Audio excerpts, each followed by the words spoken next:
ঢাকা আন্তর্জাতিক বাণিজ্য মেলা। পরন্ত বিকেলে পরিবার পরিজন নিয়ে মেলা প্রাঙ্গণে ক্রেতা দর্শনার্থী। পূর্বাচলে অবস্থিত বাংলাদেশ চায়না ফ্রেন্ডশিপ এক্সিবিশন সেন্টারে ১ জানুয়ারি থেকে শুরু হওয়া বাণিজ্য মেলা সপ্তাহ পার হলেও বেচাকেনা জমে ওঠেনি। সকাল ১০টায় মেলায় দুয়ার খুললেও আগতদের ভিড় কিছুটা বাড়ে বিকেল সন্ধ্যায়। পছন্দের পণ্য কেনার পাশাপাশি এ যেন এক মিলন মেলা ক্রেতা দর্শনার্থীর। বলছেন, পরিবারের সঙ্গে কেনাকাটার নান্দনিক রূপ পেয়েছে বাণিজ্য মেলা। ফ্যামিলি সবাইকে নিয়ে আসছি, অনেক ভালো লাগতেছে, দেখতেছি এখন যদি পছন্দ হয় তারপর কিনবো।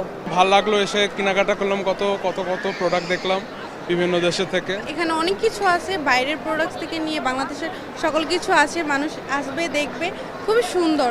মেলার মাঝামাঝি সময়ে বিক্রি বাড়বে প্রত্যাশা করে দোকানিরা জানান, মেলা প্রাঙ্গণে মানুষের উপস্থিতি পর্যাপ্ত হলেও ক্রেতার সংখ্যা কম। কেনার লোক যেন আসে, যদি কেনার লোক না আসলে কিভাবে দোকানের ভাড়া দিবে আর কিভাবে আমাদেরকে বেতন দিবে। বেচা বিক্রি এখনো সেরকম হয় না, হয়তো সামনে থেকে একটু বাড়তে পারে। যতই দিন যাচ্ছে ততই কিন্তু আমাদের বেচা বিক্রিও বাড়তেছে। আমরা আশা করতেছি ইনশাল্লাহ এবার খুবই ভালো হবে ইনশাল্লাহ।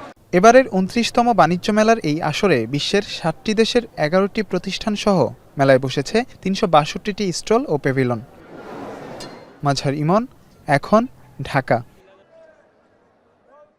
সানবিট সব দিবে সামাল।